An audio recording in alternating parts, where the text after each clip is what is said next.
All right, everybody, welcome back to another episode. Today I am talking with Adam McDonald, a person who was on my podcast back in, I want to say 2016 or the very beginning of 2017. That was would have been a great podcast in theory, but the audio quality was so shit that basically it became unusable.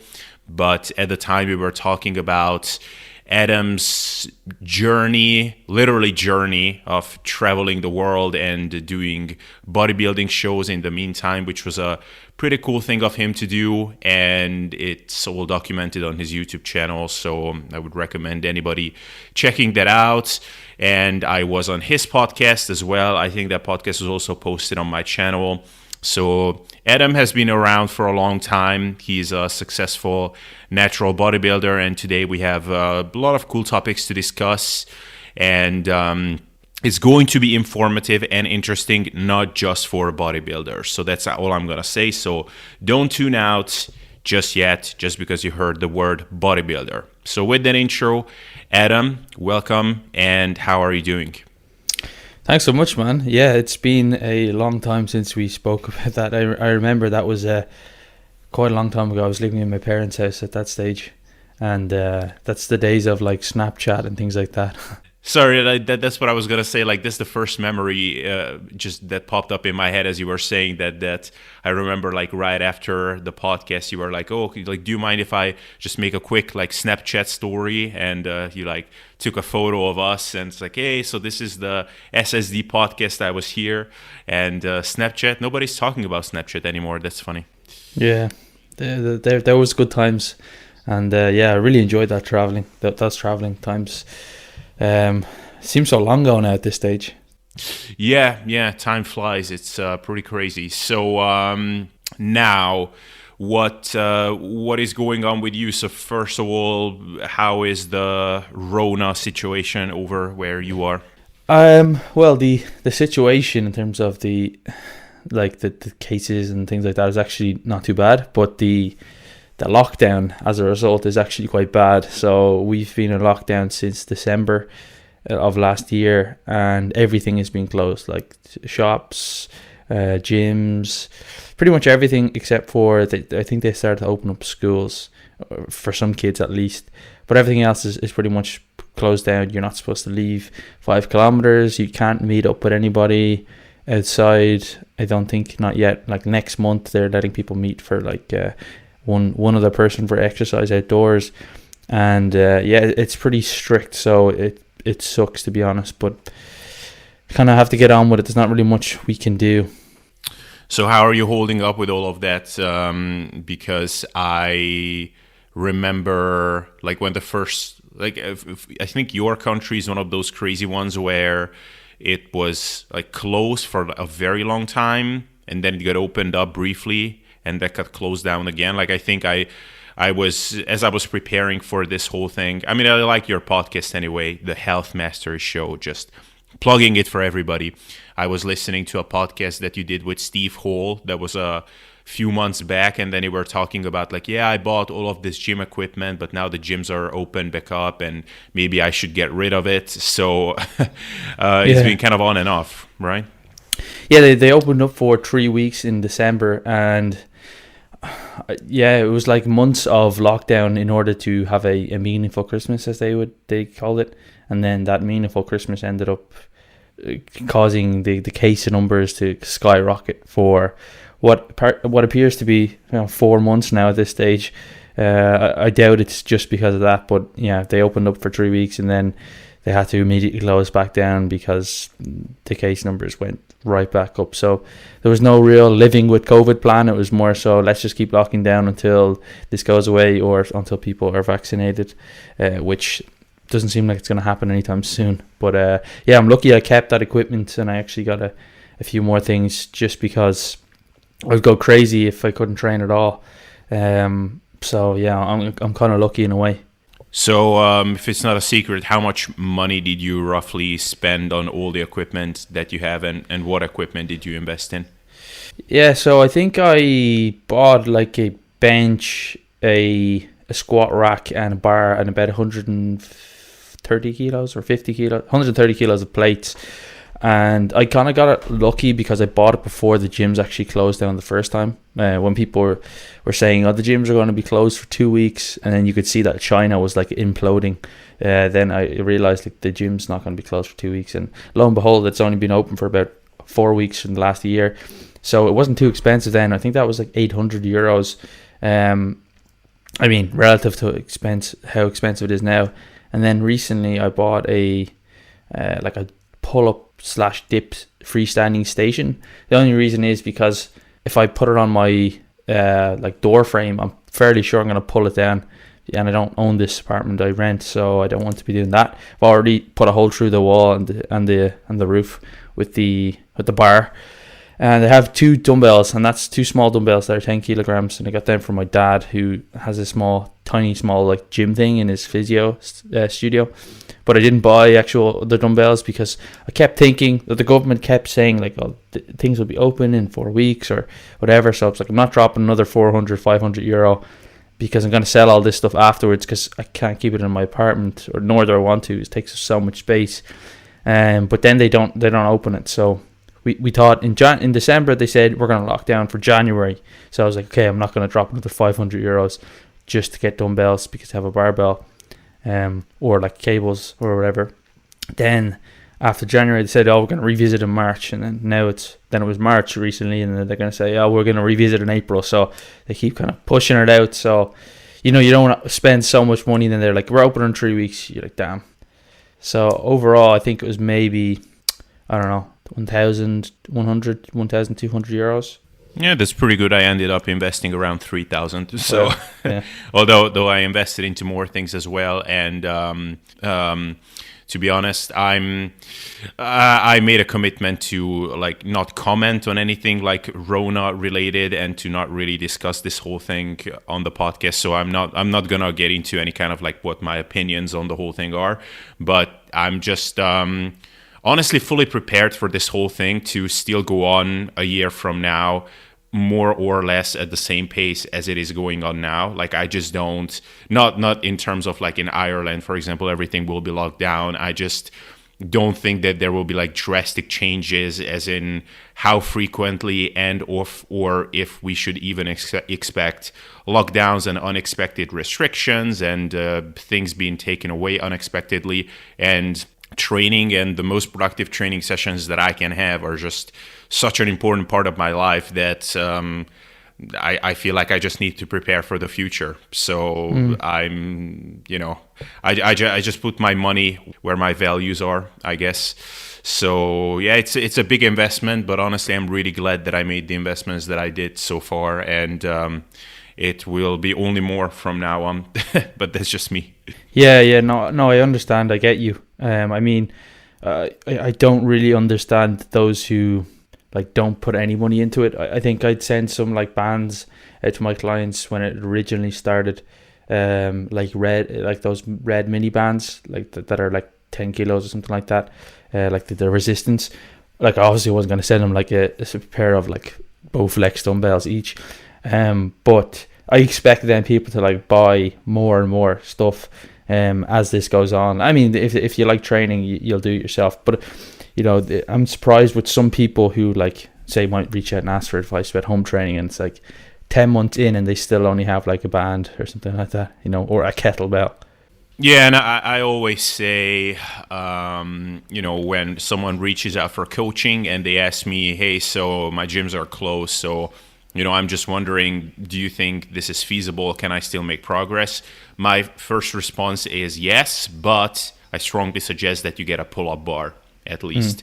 So I'm actually surprised that was one of the later things that you got access to, because in my view, if you have a pull-up bar at least, then your upper body at the very least is going to be more or less covered, as in you can probably make like, I don't know, 80% of the progress that you could make in a gym, just because like you can do a lot of push-up variations, like whatever, handstand push-up variations, even if you don't have dumbbells.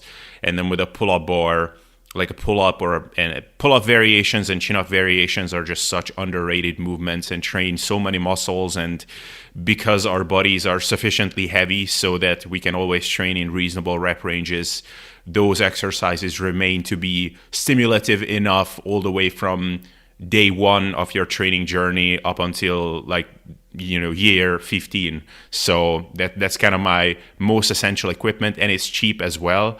But yeah, like a pull-up bar, dumbbells with as much weight plates as what you can afford, and if you have that, then you will be more or less good. But so anyway, one thing I wanted to last thing I want to say is, so now you've been doing this for a year pretty much.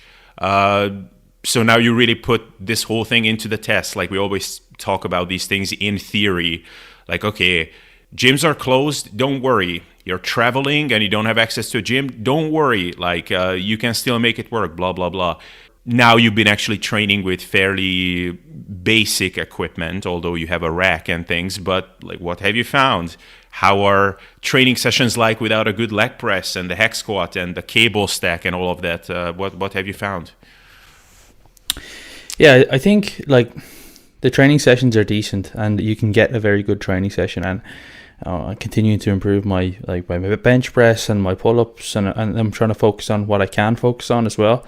Like I may not be able to massively improve my squat because I don't have enough weight to squat lower than I don't know, like 10-12 reps. But same for like RDLs. Like I've got like 80 kilos less than what I would usually do for an RDL working set, but I can improve my pull-ups, and that hopefully will translate across to improved musculature. I can focus on arms pretty well. I can, like I said, I can do pretty much most upper body movements. It's just not ideal. And it's not necessarily that the sessions are, like the equipment is a limiting factor. It's more so for me, I think, is the fact that it's in my living room. It's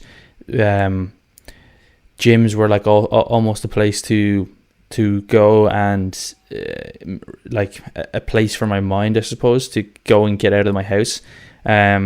So that's been a challenge, I think, for me personally, and I think it's been a challenge for a lot of people as well. It's just you're living and like eating in the place where you train, so it's like you're not removing yourself from that situation. But I think in general they've been good. There's been parts where they haven't been so good because, like I said before, you're expecting the gym to be open, so you're saying, okay, well, I'll put a deload week in here because I'm going to go heavy and hard, and there's going to be a lot of fatigue from going back to normal next week, and then the gyms don't open, and that kind of demotivates you a little bit. But in general, I think they've been pretty good. Lower bodies haven't been as ideal, and I don't like to spend too long in the gym, and I don't know, maybe you've experienced this yourself, Abel, but setting up some of this stuff at home, like leg curls with various things. I don't have an exact cable like machine. It's more like a cable that you tie around the pull-up bar, and then you like balance weights at the end of it. And then the cable is not like directly in line. It's like from top high to low. So trying to like do various things can take a long time to set up, and that can be kind of frustrating because your session can be like 2 hours long. And when you don't usually spend that long training, it can be a bit frustrating. But in general, I think they're pretty good. So I'm definitely lucky compared to a lot of people, even people who do want equipment now at this stage and they've just left it too long. I'm definitely lucky. Yeah, that is definitely a barrier, and it's important for that reason to just create routines and rituals. I think for a lot of people, it can actually work pretty well, especially for those that are in home office and they have the luxury of at least picking the time of the day in which they train to maybe do it earlier in the day, even though like whatever science indicates that maybe training later in the day is better. Do it early, have some good dose of caffeine before, put in some good music or a podcast or something, and then at least you're a bit hyped up, you're motivated to do the training session. Put it in your schedule like normally, and just do whatever you can to make it a bit more, I guess, just psychologically rewarding and fun, and just make a ritual around it. Because like you said, when you go to the gym, everything in there, the sight of the weights, the people that are also training, like everything indicates like this place is for training, it's not for eating or playing with my PlayStation. No, I'm here to move. And at home, you just don't have that kind of conditioning factor. So definitely a challenge. Anyway, with that 15-minute intro, you have been a natural bodybuilder for how long at this point? Well, it depends on what you determine when you are actually cross over the line to become a natural bodybuilder. But I've been competing, I suppose, since 2013. So how long is that? That's is that 8 years? Is when I first competed. But I've been lifting weights, I guess, since I was maybe 15 or 16. And I kind of found out about natural bodybuilding around maybe 17, 18. And I suppose I actually really only competed in natural bodybuilding first time in 2019. Before that, it was like fitness, like WBFF, which is actually, when we spoke last, that was the show I'd just done, the WBFF Worlds. And before that was another kind of organization here in Ireland that's like a fitness model. But I competed as a natural bodybuilder, so to speak, in those. But in the last season, I competed in 3 natural bodybuilding shows where it's actually tested. The other 2 shows weren't tested.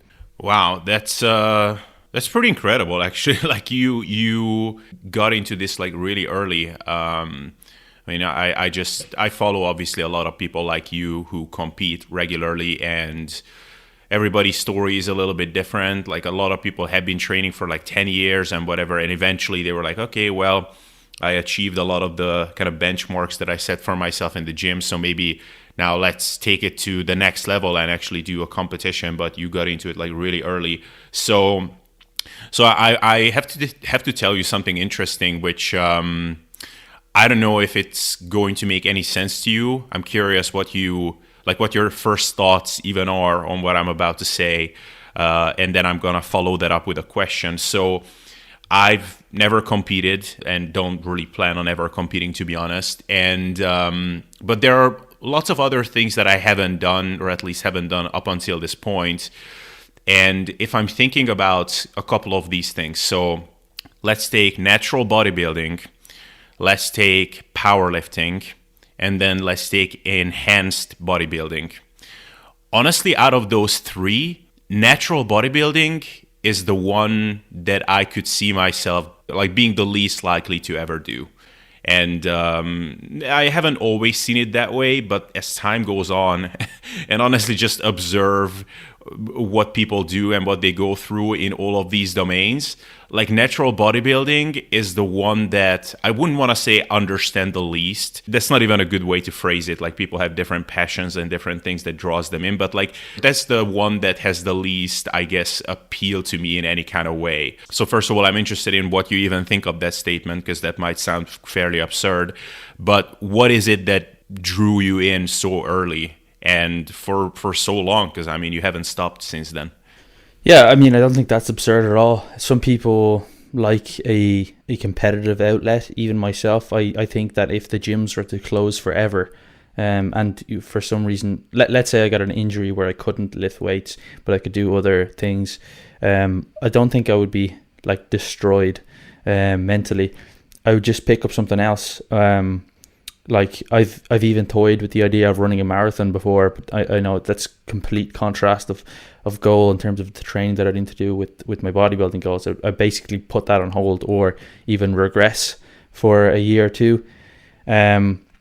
But like how I got into lifting was actually I used to play basketball, and I ended up playing basketball then for my country when I was 18. So I was always very competitive, and I think how I got into natural bodybuilding, I'm not sure. I think it was, well, actually first I found normal bodybuilding, or say enhanced bodybuilding, and I do distinctly remember that. I used to always buy the Flex magazines and Muscular Development, which are, I'm not sure if they still sell them, but I'm fairly sure they do. But they're pretty hardcore, like enhanced bodybuilding. The information is absolutely brutal in them, but the photos and things are like, Dexter Jackson or Branch Warren in like these hot pants, short things, and like veins coming out of his head. And I still do really like untested bodybuilding. And if I was to watch a show or like I follow untested bodybuilding, like the results, and I would much prefer to go to a Mr. Olympia than I would, or even an Arnold Classic Europe, which actually I've been to, rather than like a WMBF Worlds in terms of as a spectator. Like you've got bigger guys who are freaks, and arguably they're more genetically freaks than, or freakish than, natural bodybuilders. So I do understand that, and I've like toyed with the idea, like, you know, many years ago, of like going to the enhanced side just to be that big. I remember the first actual bodybuilding show I went to, there was a guest poser, and that was in a place called Limerick in Ireland, and the guest poser was Ronnie Coleman, and that was about 2 years after he stopped competing, so he was absolutely still huge. And I was just mesmerized. I was 18. I was mesmerized at how big he was, and just kind of like when, like, I guess not to the same extent, but like when like Ronaldo walks into the room, everybody's just like, oh my god. But this is like doubly that, because he's also massive, like physically massive, like twice the size, if not more, than everybody else in the room. So I guess that's more of a kind of an external gratification thing, where I wanted to be like that. And I wonder what it would feel like to be like that. And then I think how I got into natural bodybuilding was, I wasn't an idiot and didn't think like, oh, Ronnie Coleman's natural, or those guys are natural. Like I wasn't that naive. And I think I might have started searching for like teen bodybuilding on the forums, and I think Lane Norton was someone who posted about that a lot on bodybuilding.com. And I think I was kind of drawn towards the science side of things, or that the more evidence-based, so to speak, or understanding things and mechanisms a bit more like cerebral. And I really like to know the answer to like the why of everything, not just in like nutrition or training, but everything. I always like want to understand like how things work or whatever. And I guess that's kind of how I fell into it, but I'm not 100% sure.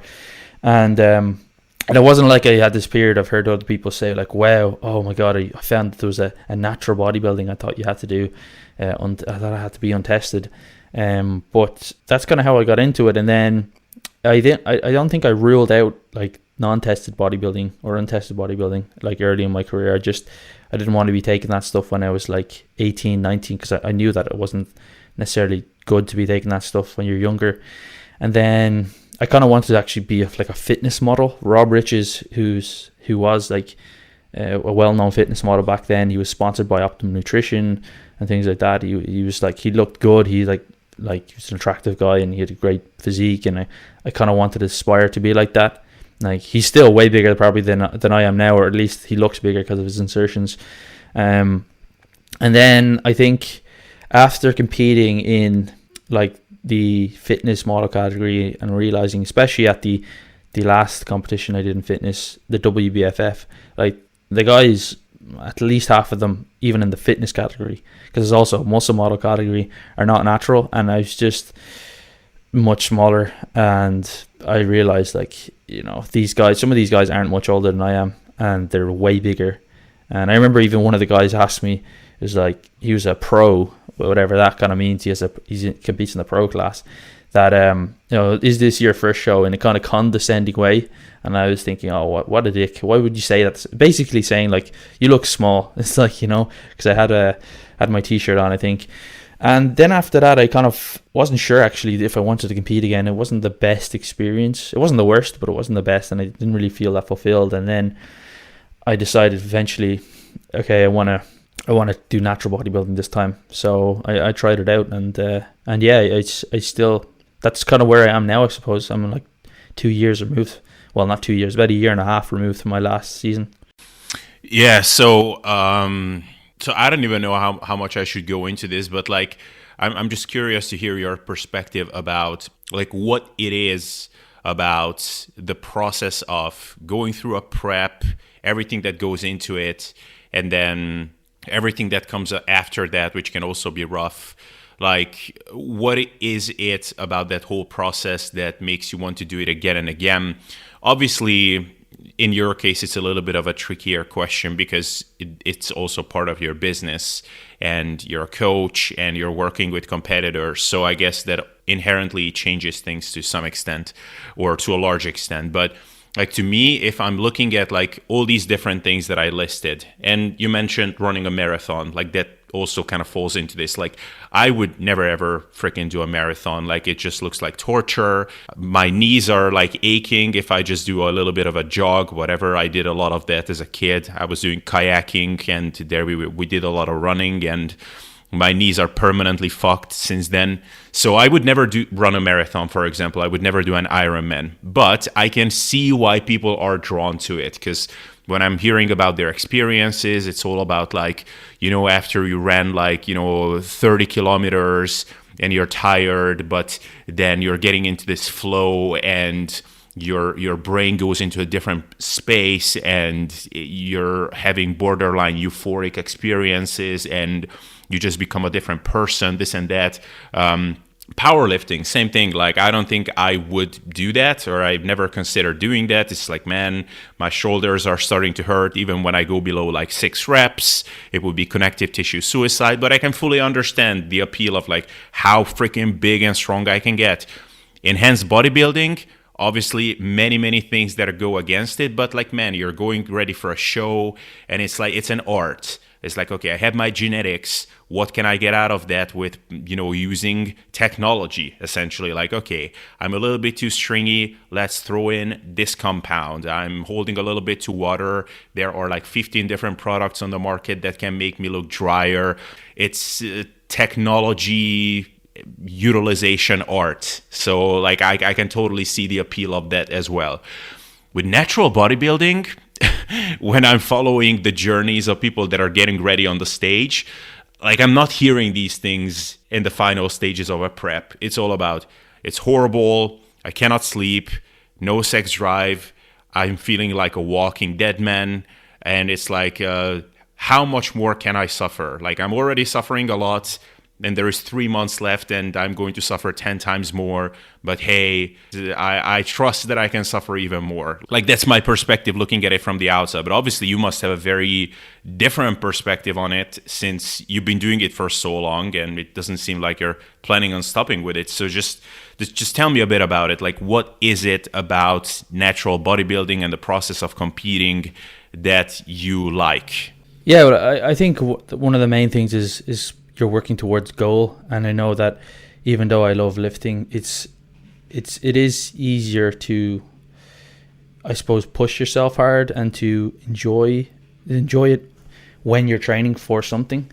And I know you could just train for yourself, but it's not working towards something, and you probably need to be that kind of person that likes to go through or push yourself physically, and to an extent mentally as well, in true physical sport, or if you want to call it a sport, to want to do this. So I don't think that people should just do natural bodybuilding or compete in natural bodybuilding just because they have a good physique. I think that's a bit of a silly kind of a suggestion that I often hear. It's like, just because someone is tall, you should play basketball just because you're tall, even though you might not like basketball. But yeah, I don't try and frame it so much in that sense where it's like it's torture or it's very hard. And I know you've dieted down very lean, and you know it can be hard, but also it can help you. You can carry over some of those things that you learn about yourself mentally into other areas of life. And I kind of see it as like an embodiment of, I suppose, stoicism, where you have to delay gratification. You have to almost separate your emotions to an extent from your actions and do the right thing, and not necessarily do the thing that you feel you want to do. And it can really help there, and I think expand your ability to do that and to persevere. And I think it's often something that a lot of people lack in this day and age, with things just being so easy. I think, like, you know, we could end up being in a situation in 20 years time where we're just all sitting in chairs that are robotic, and we barely move ourselves, and everything is just basically handed to us through technology. And I think I suppose that's the prep side of things, and also obviously the visual changes that you see as well. And I can understand that can maybe a little bit more difficult for people who say aren't overly muscular or don't have like very good genetics. They just look like they're getting smaller all the time, and then eventually when they do stand on stage, they don't necessarily have a fantastic physique. But then the process of actually, or the competing itself and the days surrounding it is extremely enjoyable. And I suppose, like I kind of alluded to, it's kind of almost like finishing a marathon. You're on a high, and it's really enjoyable. But it's not something that I want to do all the time because it is quite consuming. Like you do have to say no to certain things, like social life mainly, and you do start to feel a bit worse. Like your energy levels are quite low a lot. You end up having to invest a lot of time into like doing cardio or steps. You have to track your food a lot more diligently. You can't enjoy other food as much, and your sleep is kind of disturbed towards the end a bit more. But if it's really bad throughout the whole prep or for like 3 months, then I'd probably revisit the approach that you're taking. But I think, it's just some sort of physical challenge, and I think my route to express that is through natural bodybuilding, and that's why I said, like, I don't think I would be too upset necessarily if I couldn't ever do it again. And even in between periods of competing, after my last show, not the last one, but the last time we spoke, I actually picked up CrossFit for a while, and I was thinking, okay, I'm going to try to hit the CrossFit Games, and I'd never done an Olympic lift in my life. But I said, like, that's kind of where I want to reach for. And that only lasted for about 12 weeks. And then I got back into bodybuilding. So I suppose I can understand why people don't necessarily want to do it, but I don't think the process of doing it as an untested or someone who uses drugs would be actually that different, other than you just retain a bit more muscle and maybe you don't feel as bad towards the end, but you're still going to feel quite bad. I've asked a few people who've competed natural and untested, is it much different? I think Jackson Pios, for example, I asked him about it.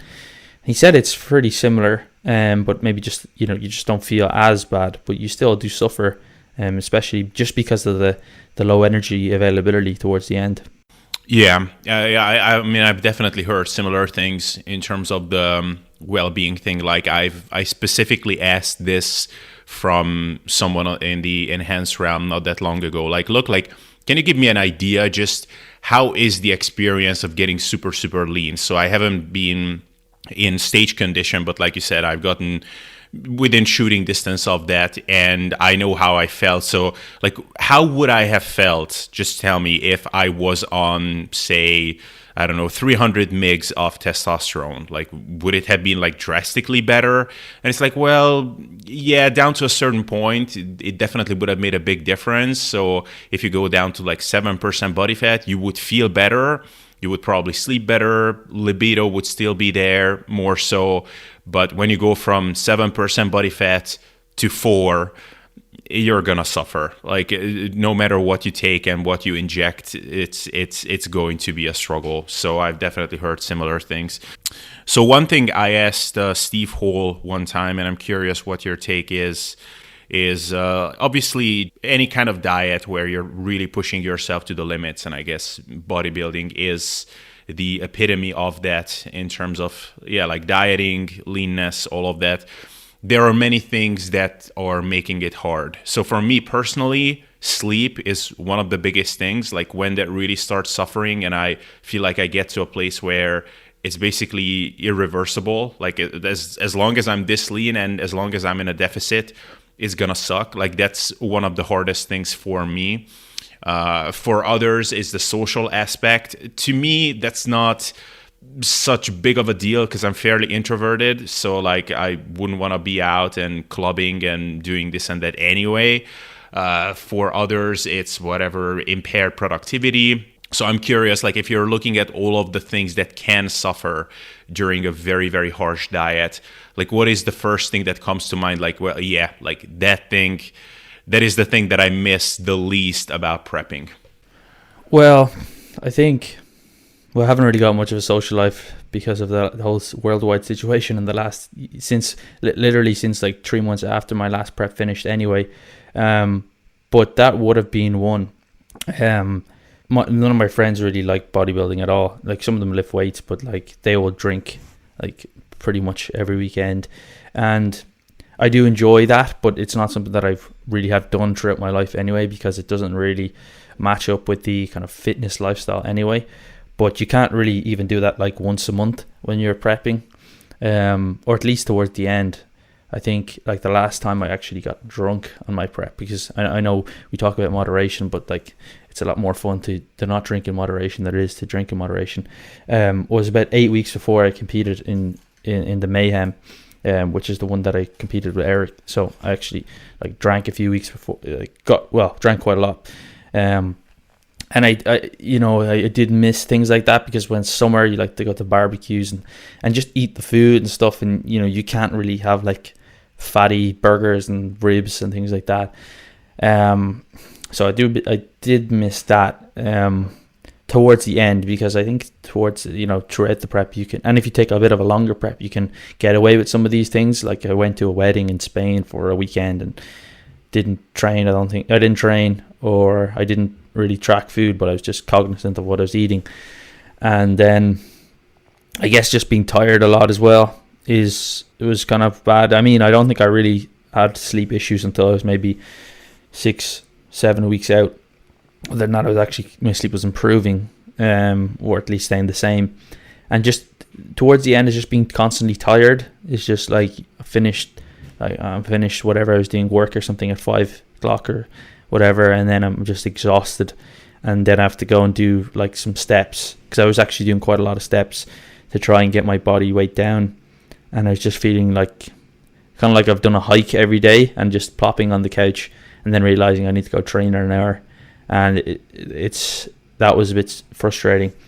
And I think then obviously also just the time commitment to that doing those steps and having to train all the time, or like at least like 5 days a week or whatever, was a bit stressful, because towards the end of my last prep I started a master's degree as well, and it took up a lot of time. So I was like studying at like 9 o'clock, 10 o'clock at night, because I didn't have time.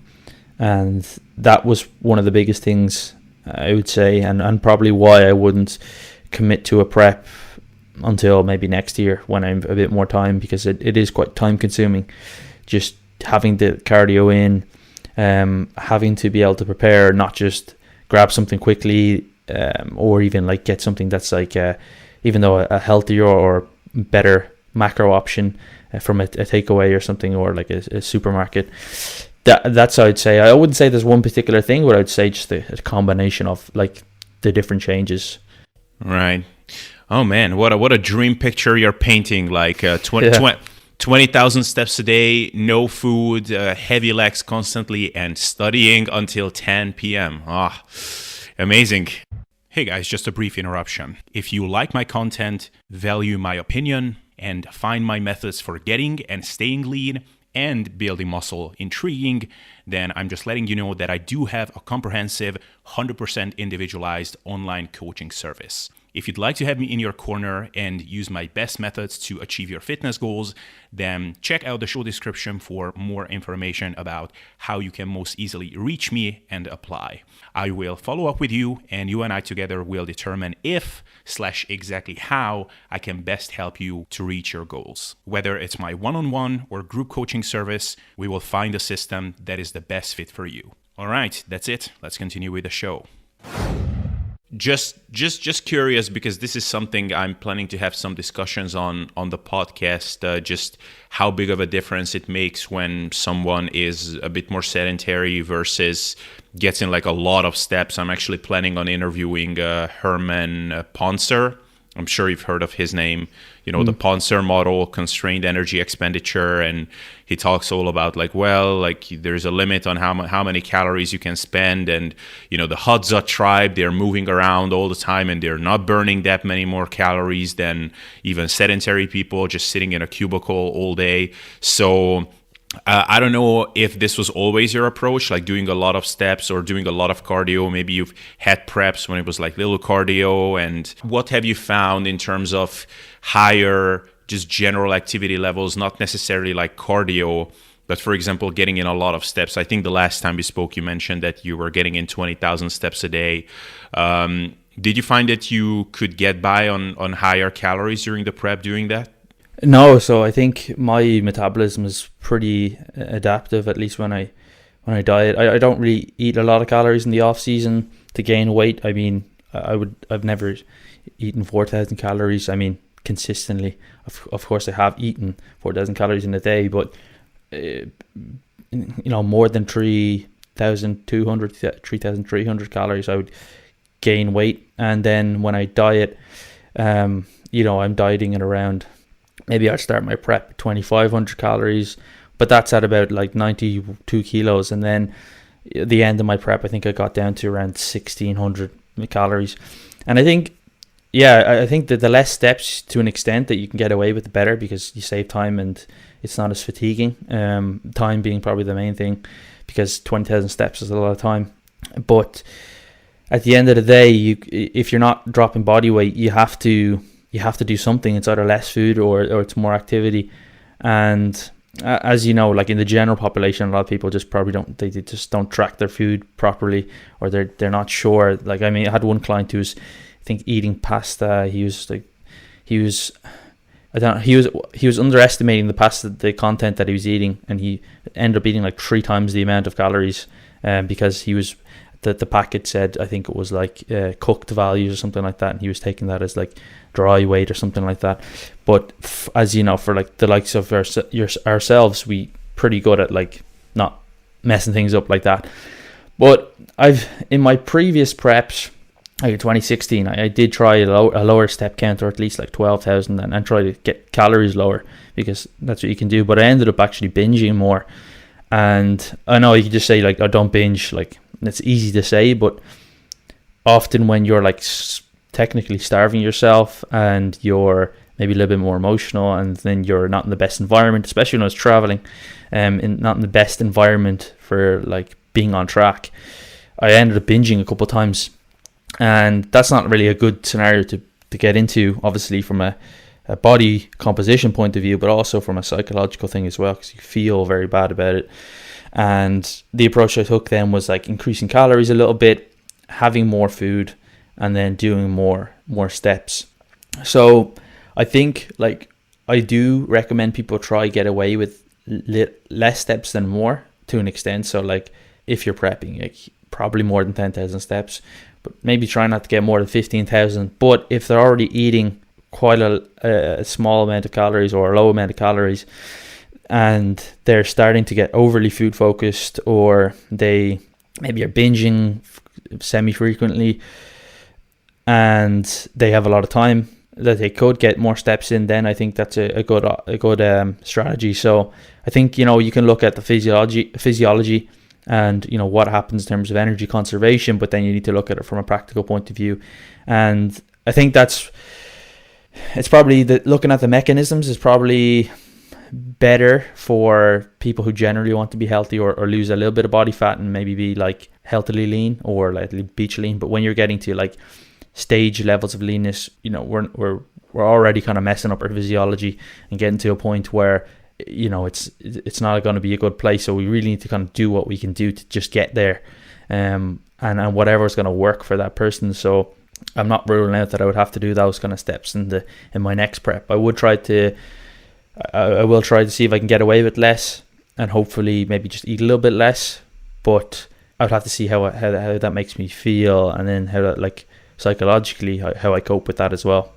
Right. So, but just to put some numbers on it, so you're a pretty big guy for an natty bodybuilder. So like you're 5'11", so 180 centimeters, right? And you compete at around 80 kilograms, so 175 pounds. So at the very end, when you were like still losing weight and pushing for fat loss, were your calories at around 1,600 and you were getting in around 20K steps? Yeah, I'd say about that. Maybe slightly higher the calories, because I was also doing like a refeed once a week which I know there's like debate around that, but I do feel psychologically that helps a lot, like kind of light at the end of the tunnel, especially when you diet for a long period. So I'd say maybe around 10 calories per pound of body weight towards the end. And yeah, I was doing for a couple of months towards the end, I was doing probably around 20,000. I probably could have reduced that a little bit, but I always kind of need to get a little bit leaner for my next show. So I'm really curious what your calories would have had to be had you only done, like, let's say like 7,000 steps, which is like still respectable for a healthfully active person. And so yeah, like would maybe then your calories would have had to be at like 1,200 or something. I mean, my general kind of rule of thumb is 2,000 steps is roughly 100 calories burned. Obviously, it's going to change a little bit as you're like getting really lean and you're walking slower and whatever. But you're curious how would have it panned out? Yeah, I mean, I think like it does depend, because obviously the more steps you do, the likelihood that you conserve more energy throughout the rest of the day. So you're not necessarily just burning an extra, every time you do 2,000 more, you burn an extra 100 calories, because likely the fact that I was doing 20,000 versus let's say 10, I was actually conserving more energy at other parts of the day when I was like, working or whatever. So I probably may have got away with a little bit more, but that's why the steps go up. It's not like the calories that I burn now as someone who's like much heavier doing 20,000. I definitely would have conserved a lot more. So it's definitely hard to say, but like I was doing a very inactive job as well. But I know that Eric, who I competed with at that show, was eating I think maybe 1,500 some days, and he was sitting around a lot, and he had to get down like he might have even got below 15,000 or 1,500 some days. I'm not quite sure, but I think I prefer to just eat a little bit more and not have to just eat vegetables, and that's it. Yeah, so it would be interesting, but I think it's also going to be inter-individual as well. Yeah, for sure. All right, so Adam, next or last thing I want to discuss with you, and it's something that is very relevant for basically anybody who plans on getting lean, and then of course is going to be a bigger risk and just more likely something they have to be more careful with, and also just emotionally a lot more taxing for those that are getting like very, very lean, maybe purposefully unsustainably lean for something like a competition, is post-diet rebound / weight gain. So I kind of followed along your journey as you were doing your last competition. I saw your updates, your check-ins, saw your competition pictures, you beating Eric Helms in a competition, which is very impressive, and you looked great. And then I remember a few months later, I don't exactly remember how much later it was, but I just remember a Facebook video of yours popping up where you were outlining how you're planning on doing a mini cut. And it was really informative. Actually, I even like downloaded your spreadsheet because you had a nice little calculator. Maybe it's still up on your site. I don't know, for people to check it out. And you were outlining how you're planning to go from, I don't know, like 25 or 27% body fat. So this was like a few months after your competition, down to whatever percent body fat in like 9 weeks or something. So obviously 20+% body fat, let's say 25%, is quite a big jump from 5% body fat where you're competed. And this is like not saying any of this in a derogatory way, so like don't get me wrong. I'm just interested in how was that process of going up to that point after the competition, and was all of that purposeful? So did you do like an assertive recovery diet, like, okay, I'm just going to gain weight purposefully and systematically until I feel better? Were there times when sort of you broke down a little bit, and just mentally, emotionally, how was that whole process for you? Yeah, so I thought this was a judge-free zone, and I don't appreciate your fat shaming, but nah, Sorry. no, it's good. Yeah, I definitely did gain a fat. I mean, well, I can't remember exactly the body fat thing, but yeah, I have one of those Fitbit scales where you stand on it and it's like the bioimpedance. I don't know if I was actually 28% body fat, but I was definitely a lot higher. But that's probably what it said. So yeah, I do. So after my other shows, I did try to be a bit more conservative with my reversing diet or my recovery diet. And I think it's different if you're just trying to get lean and then kind of stay lean versus like myself. I compete as a natural bodybuilder, so like I do it for competitive reasons. So I don't really try and stay too lean all the time. I just wanted to feel good, and especially after my last prep where I'd done a first show in July and then the last one was in November. So pretty much from July to November I was at least under 10% body fat. There might have been a week or something where like after my show in the States where I like ate a bit more food because I was on holiday, but I didn't gain 5% body fat in a week or anything. So at the end of that I was really just mentally like, I'm sick of being this lean. Like I just not enjoying it at all anymore. But I was just holding it out because it's like the WNBF Worlds. I may not have the opportunity to compete here again. So let's just kind of stick it out. So after that, I'd already been doing a master's for a couple of months at that stage, and I just had like no time, and I just did not want to do any more steps. So I think I just literally let my steps go back to where they were naturally, which probably was around maybe 7,000 or maybe even less. And food wise, I didn't really track. I don't actually track that frequently. I mean, even when I was actually doing the prep, I maybe only tracked maybe 3 days a week. I chose similar foods most days. When you're eating 1,700 calories, there's not much options. But I've been doing this for so long that I kind of know like that a banana has more calories than a couple of strawberries. So I didn't actually really track, and using like my MyFitnessPal a lot of the time, maybe 2 or 3 days a week I did, and the rest was more just eating similar foods and using the scale weight. Maybe I would have got a slightly better results if I did track, but probably not. So then I think I just let it naturally, my appetite kind of took over. I did try to make good food choices, so I wasn't just like, I'm hungry so I'm gonna go eat McDonald's. But I definitely did find that like some evenings after I ate dinner I was still hungry, so I would like have some cereal or like a peanut butter sandwich or something, which obviously was a lot more calories, and I was eating more calorie dense foods. So yeah, I think when you talk about recovery, like especially after you've done like a long prep like that, you got to think about like the mental recovery as well, not just the physical like the recovery of your physiology in terms of hormones. So I just didn't stress too much about it and just enjoyed food, but tried to also keep it in check. Like I was still weighing myself and not just being like, thinking that I was delusionally gaining loads of muscle. I was just like, okay, I'm kind of done with this chapter, at least in my life for now. So let's just kind of focus on the other things in life and make sure my training, I'm still enjoying it, and just recovering from that. And I think that actually, I don't regret doing that, because I remember after the other preps that I've done, I would try and be more restrictive, and I would end up just being, binging a lot and feeling really bad psychologically about it, and maybe even trying to do some damage control, and then ending up like just very unhappy with how I end up like looking and feeling.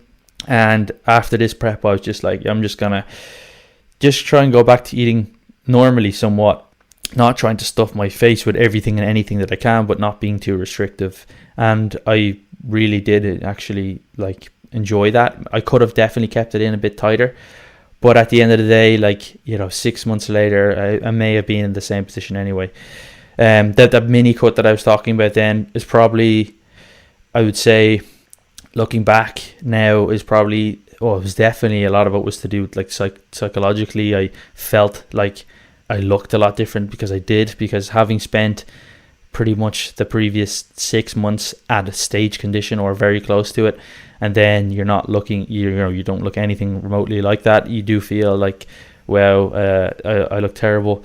And even looking back at some of the photos that I took in my posing trunks about 6 months after the show, I felt at the time, wow, I look terrible. But now looking back at them, I'm like, actually, I don't look too bad. So that was the kind of approach that I took, which isn't an approach that I would advise for somebody who like wants to diet down so they can stay lean or maintain some sort of level of leanness. But I think the further you push it, the pendulum in one way, the more it's going to swing back the opposite way in terms of just psychology and physiology. And I think having spoke to a lot of like pros or bodybuilders who've done this for a long time, they kind of take a similar approach where they don't really try to reverse. They just kind of let that chapter of their life close for a bit, and then mentally it helps them recover a lot so that they can push again when it comes to it. Because previously, after other seasons, when I tried to take that slow and controlled approach, I really felt like a resentment almost towards bodybuilding, and saying like, I'm not going to do this again, or I definitely don't want to do this for a long time. Whereas about 4 months after my last season, I was like looking forward to actually getting back on the stage. Not that I was going to do it anytime soon, but I was actually looking forward to doing that, and I think that helps with my off-season training and things like that. Then of course we had the lockdown situation, but that's the approach that I took. But it's not something that I would advise for somebody who wants to compete frequently or somebody who wants to stay lean, if that makes sense. Yeah. So when was when did you finish? Like, when was the official end of your last like competition season? Yeah, it was mid-November 2019. So about 16 months ago, maybe. Mid-November 2019 is when you finished competing. Okay, so yeah, I mean, I just pulled up your video where you're discussing that mini cut, which was 2020 May 16, and I'm seeing you here stepping on the scale, and you're at 220 pounds, so around 100 kilos. You competed at around 80. So I mean, and so look, we are like not fat shaming you here, because like December, January, February, March, April, May. So like 6 months and 20 kilos. That's not, like, so, okay, 20 kilos divided by 6, that's like 3 kilos a month. So, on average per week, it's like 0.8 kilos. So like, yeah, in the beginning, there is a bigger jump, but you still could have just gotten there by gaining roughly like a pound a week. You could call that like a more assertive bulk for like an intermediate lifter. So like, it's not insane, even with that weight gain. Yeah, I mean, for me, it definitely was predominantly fat. I mean, I was recovering, like, it was probably only about, I would say, March that I actually started to feel like normal again. Body fat distribution was a bit normal. Like, I at that point, I think that was the heaviest I'd ever been. And I haven't been that heavy since. I think I might have cut to around, I think by about later that year, I was around 200 pounds. So I cut down. I'm a bit heavier now again, but I'm just kind of holding body weight. But I think I was just, like I said, I was just eating normally, and until kind of I was kind of, I suppose, intuitively, but still trying to eat well. So just eating when I was hungry and still trying to have a decent diet. And almost like at that point, it was like a mixture of, now I'm feeling well, but also I'm actually way too heavy. And I wasn't, you obviously are a lot less fit because you've got a lot more body fat at that point. But yeah, I think it was at that point I was like, actually, I need to kind of control this a bit, because I just don't like being that heavy either. So the only reason why I'm trying to dissect this a bit is because I'm just curious how your subjective experience compares to, for example, mine. Because when I did my photo shoot and I got very lean, I then went up in weight fairly quickly, and it made me feel better. And in hindsight, I'm like, you know what? Like, it's all good. I got to feel better, became more socially flexible, and probably in many ways it helped me to recover better. It also allowed me to get to a better place mentally, and also be in a position where I can more objectively reflect on the whole experience. So in retrospect, there is no regret there per se. It was a learning experience, something that I just felt like I had to do at the time. And I will be honest, there were times when I lost control in that process of gaining that weight. So not all of that was just healthful, intuitive eating, letting my appetite guide me. And it's like, oh, well, today my appetite led me to eat 5,000 calories. Many times I did not plan to eat 6,000 calories, but it still ended up happening. And those times made me feel really bad. Each time that happened, it made me question my whole identity almost. In hindsight 2020, now I have a kind of different framing over the whole thing. But at the time, it made me feel really bad. And I'm curious, did you have some of those moments in that process of gaining the weight? No, actually, I don't think I did. So that's why I kind of look back and don't think I regretted it, because I think there's a mixture of just the adaptations that you have when you've died so lean that you just want to eat more all the time. But previous experiences, I'd had binged where, like, whatever that kind of definition is of losing control, I didn't actually have any days where I lost control, so to speak. It was just more so that I was eating more all the time.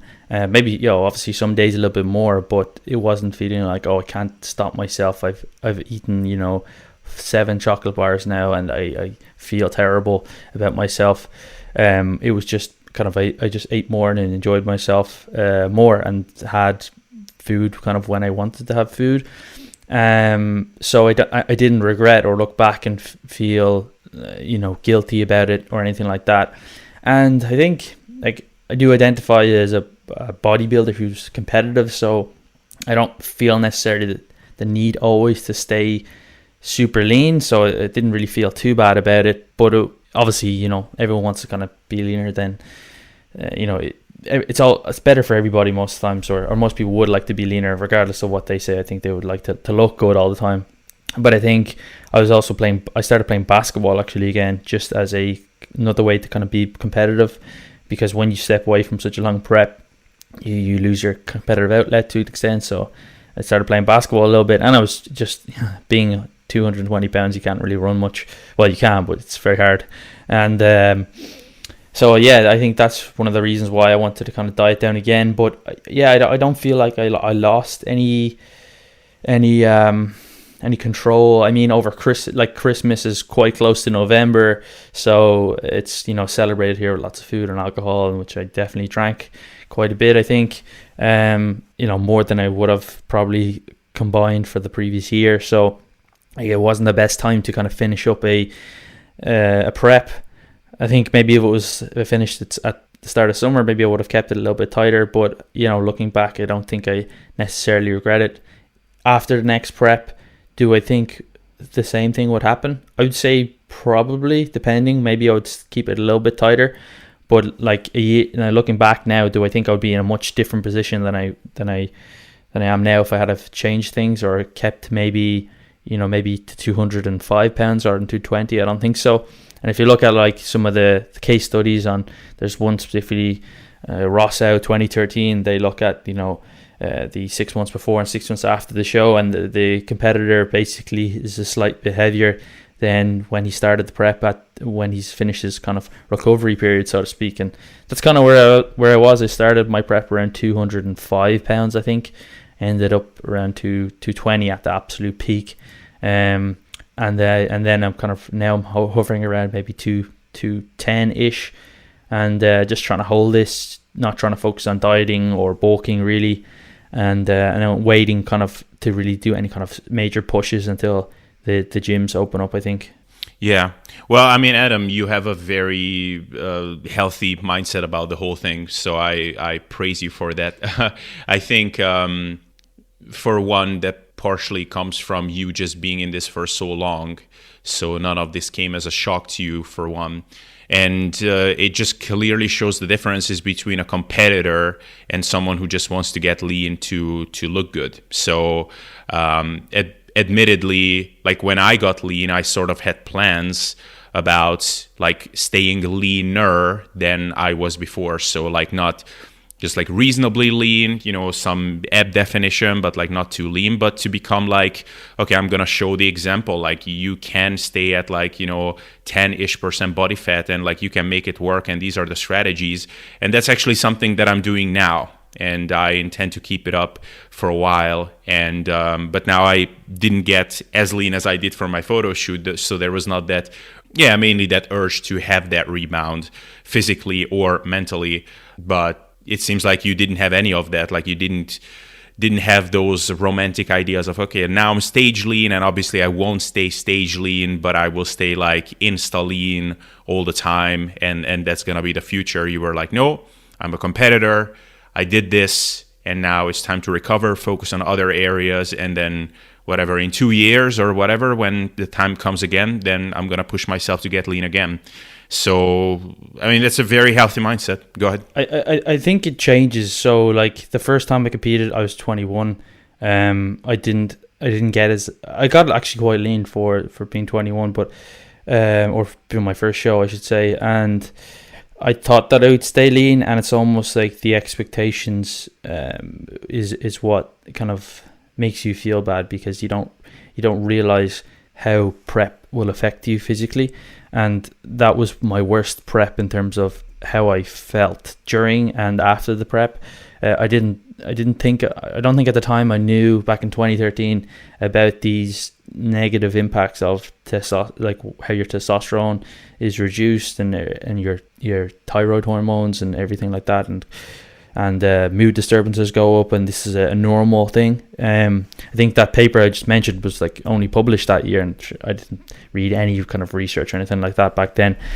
And then as I went, and then my next prep, which was 3 years later, was like a slight bit easier. I was expecting those things afterwards. I kind of did try to control a bit more, definitely did gain a bit more weight, but maybe I think after that prep I was maybe like 95 pounds or something afterwards. But on stage I also wasn't as lean as I was in the time the most recent time I competed.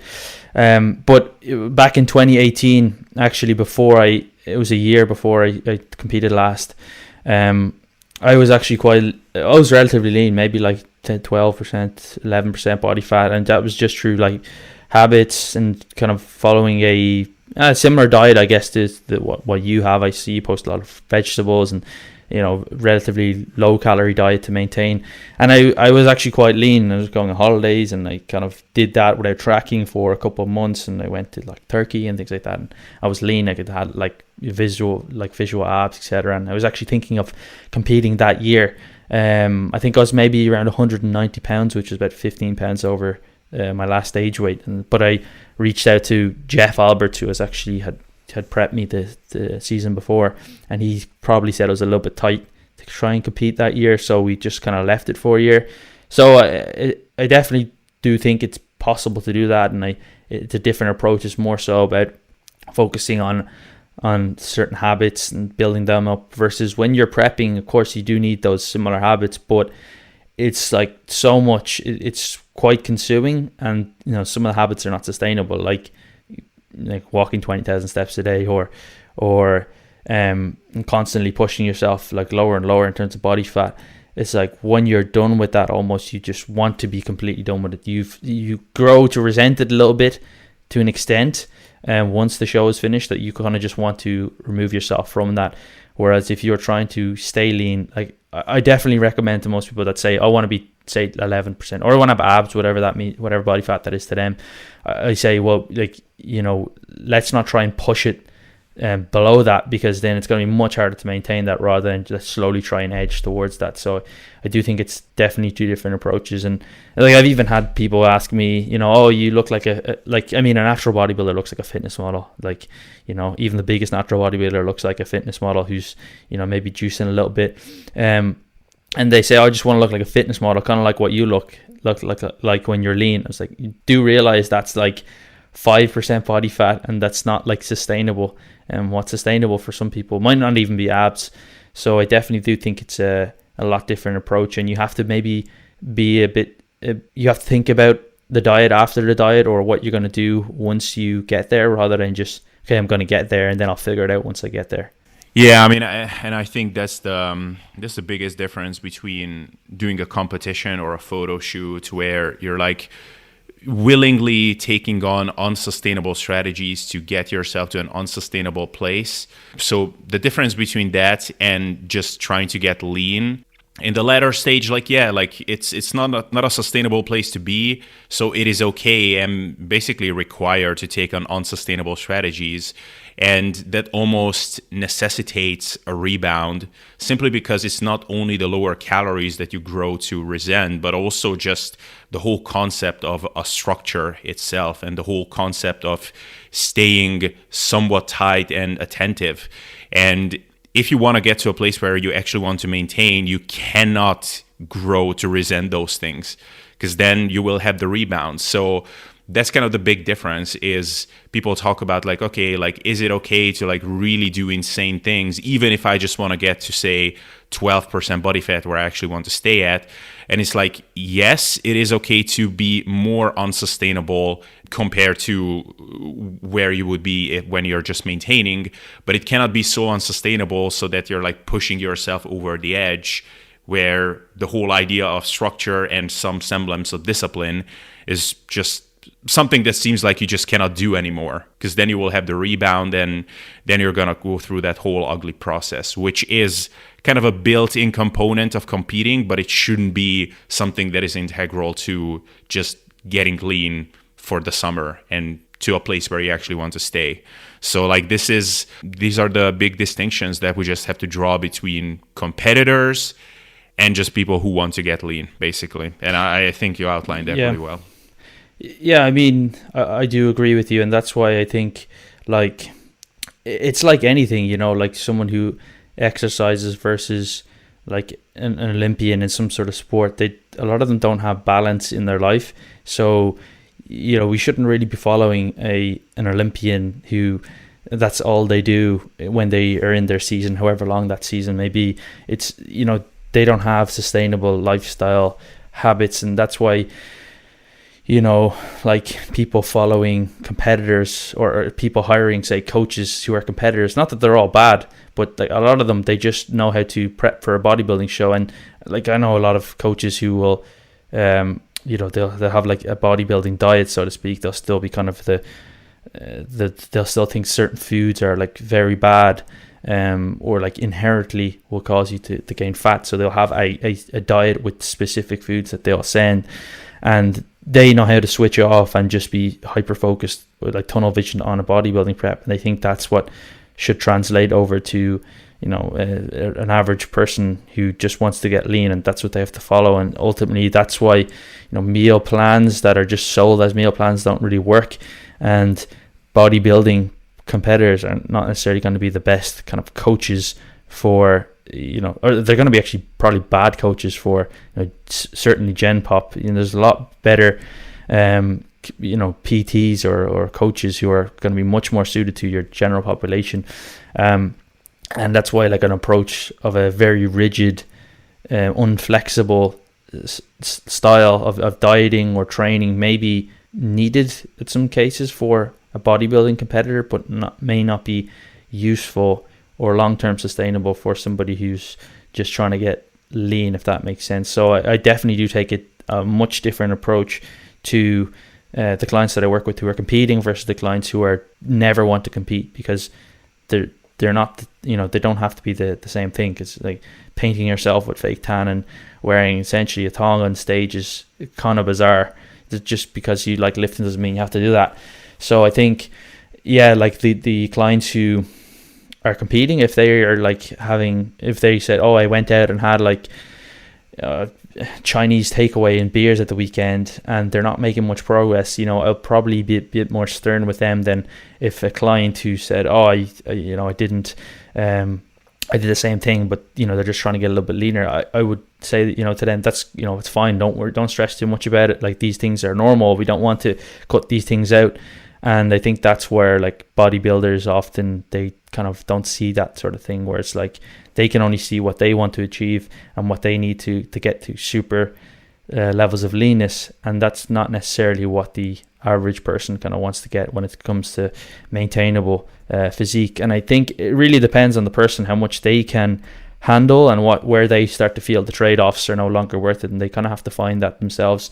And every time, as you'll know, every time you get leaner, it does get easier as well. And more so, you're just able to cope with it better, and you're able to handle things better, and also your habits just become a bit more ingrained. Yeah, that's well said, man. And also, a good line that I heard from someone is pick your gurus and stick to them. And it sounds like a bit of a weird statement, but what that means to me is be careful about who you follow and why you're following them. In that some people you will follow for information, and you will use that information to help your particular situation. And then others you might only follow for just entertainment and just because it's interesting. So I do follow some people in the space, and I admire them for this, actually, that they're fully open about the fact that all the emotional stuff, the mental aspect, the sustainability aspect, like that's not their thing. Like, I am a guy who, if you're an elite, like iron-willed, robot-like animal, and you want to be the absolute best by whatever means, I can get you there. Like, I'm the best in the industry for that. I will get you to your goal. Now, what happens with your eating behavior, how this affects your psychology, your relationship with your wife, whatever, urges to overeat after the show, that's not my thing. Like, that's on you. If that's an issue for you, you're not my ideal clientele. And I actually admire that openness. Like, there are people for that sort of coaching and for that sort of information. But if you're not that person for whom those people are creating content, then just know, those are not your gurus. You can watch that for entertainment or just for interestingness, but that's not the place where you should be gathering your practical information from. But I think you outlined it really well. So pretty much nothing I would really have to add there. So Adam, I actually covered everything with you that I wanted to, and I think this was very informative, and thank you for your openness and your honesty, and just thank you for being on the show in general. So last question is, where can people find out more about you, your work, content, and all of that good stuff? Yeah, thanks for having me on, Abel. It was great to chat again. So I have my own podcast, the Health Mastery Show. A lot of the people that I interview are natural bodybuilders, a lot of researchers, and it's kind of like that. It's maybe I will be starting to venture into maybe into some endurance nutrition, but it's pretty much all around training and nutrition. So you can check that out, all platforms, YouTube as well. I have an Instagram. It's Adam Mac192. I kind of post some stuff on there. I always want to make posts or blogs and things like that, but I just haven't really got so much time at the moment. I know people always say that, but I genuinely won't be doing that well in my master's degree if I don't put more time towards it. So they're the places that people can find me. And if you are into natural bodybuilding, I've made a free course where you can we go through some stuff that I've talked about. But it's like you said, it's for people who want to do natural bodybuilding or really like natural bodybuilding, not necessarily someone who wants to just get there and maintain a level of leanness like we talked about. It's the approach maybe similar, but it's always going to be about just dropping body weight, but the way that you get there really will determine kind of the outcome. Wonderful. Then you're not a competitor of mine, Adam. That's awesome. Yeah. Just kidding. All right, Adam, thank you so much for being on the show. It was a pleasure chatting with you. Thanks, man. Appreciate it.